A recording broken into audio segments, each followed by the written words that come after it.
So getting assigned on a cash secured put, it feels fine until the stock keeps dropping on you. Now you're holding shares at a cost basis above the current market price, and the covered call strikes you'd need to sell to actually recover your costs are so far out of the money that the premium is negligible. Sell too close to the current price and you lock in a potential loss. Sell too far out and you collect $15 for locking up $5,000. And this is where most people freeze. They don't know which lever to pull, so they pull none of them, right? And they sit on a losing position, collecting no premium at all. And that's the worst outcome in my opinion. So let me walk you through the actual options, right? From most conservative to most aggressive, so you can make a decision that fits your specific situation. So here's the mechanical reality of the problem we're in, okay? When you sell a covered call, you're agreeing to sell your shares at the strike price if the stock reaches that level by expiration. So for the call to generate meaningful premium, the strike, it has to be close enough to the current price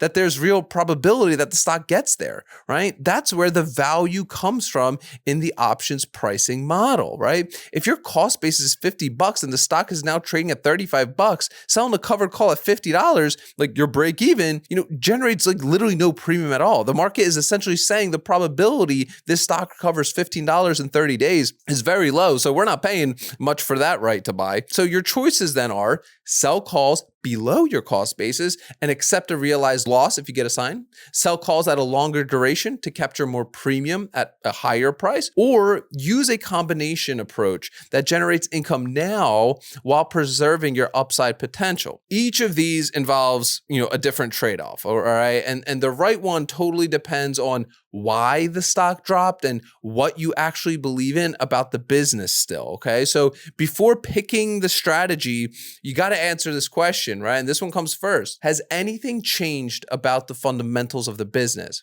If the stock dropped because of, a broader market sell-off, sector rotation or macro pressures, and the underlying company's, earnings, its competitive position, the cash flow are all intact, that's a different situation than a stock that dropped because the business literally is deteriorating, okay?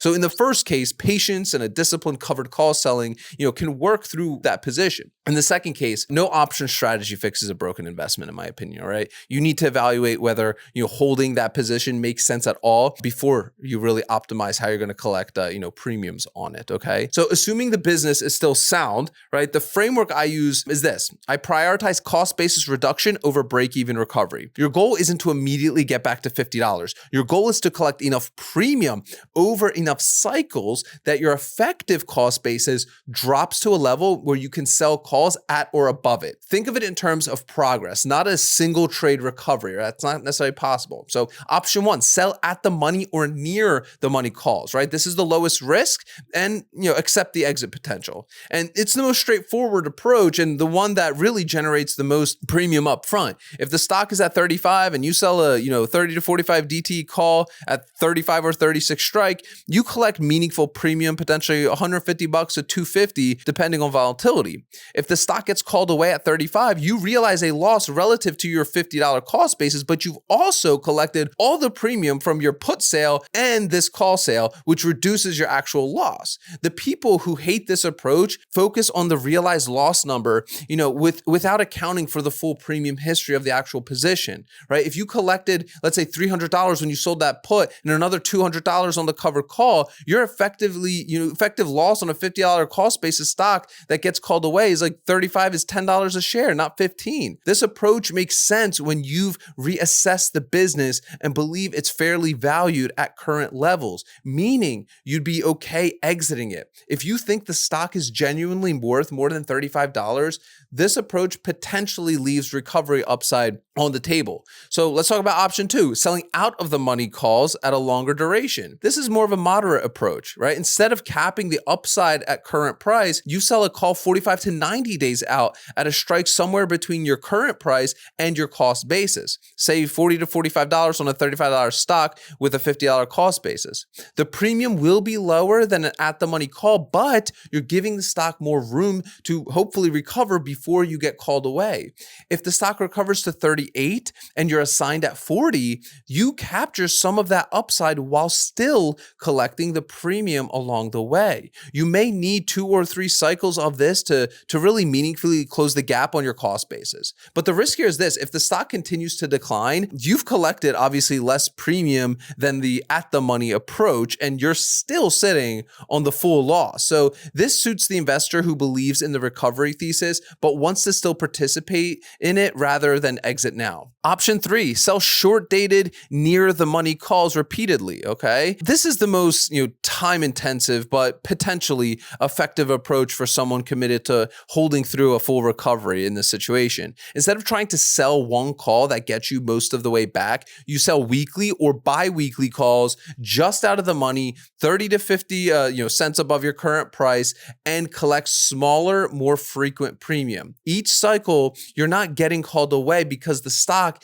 isn't bouncing sharply, but you're reducing your cost basis maybe by 50 cents to $1 per cycle. Over 10 to 12 weeks of this, you might reduce a $50 cost basis to 44 or 45. Now the calls you can sell at 45 or 46 generate enough premium to be worthwhile at a strike closer to your actual break even. This requires active management though, every week or two. And if the stock spikes sharply and gets called away at your lower strike, you've capped your recovery well below where the stock actually went. This approach really trades upside participation for premium frequency. Option 4, take the loss and redeploy, right? This is the uncomfortable one, but sometimes the right answer, right? Look, no covered call strategy is the right answer if the business has literally genuinely broken down on you, right? It's happened to me. If you reassess the fundamentals and conclude that the reason the stock drop reflects a real deterioration of the business, declining revenue, margins compressing, competitive threats that, let's say, have materialized, the most disciplined move is to close the position,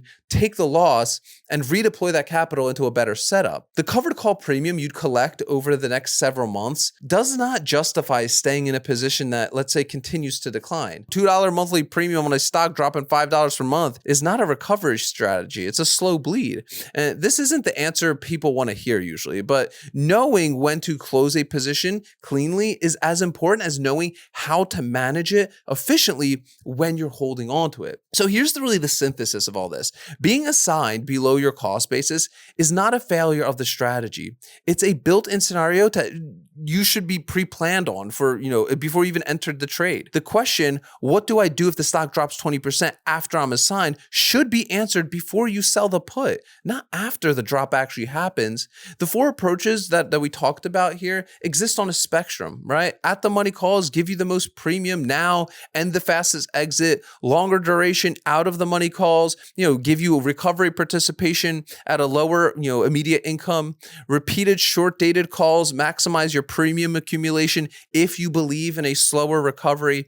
And sometimes the correct answer is to exit cleanly and move the capital to a better setup. What unifies all 4 of these, none of them involve holding a losing position and doing nothing, okay? Inaction is a choice you make. And in this case, it's the choice that generates no income, no cost basis reduction, and no clarity about whether you actually believe in the position or not. So I got one question for you guys in the comments, okay? What's your current approach when you're assigned like this, right? Below your cost basis? Are you selling calls aggressively? Are you waiting it out? Are you doing something else? Drop your situation below. This is where a lot of people get stuck, and I think it's worth sharing your story and helping other people out. So if you want to see also the full framework, how I evaluate my assignments, how I structure the covered call decision-making, and how I manage my positions that go against me, I want to invite you to the Ark Options workshop. It covers all of this and more, a scalable options strategy built for busy people, not full-time traders. You will find that as the first link in the description of today's video, guys. Remember, sell options, collect premiums, repeat. I'll see y'all tomorrow.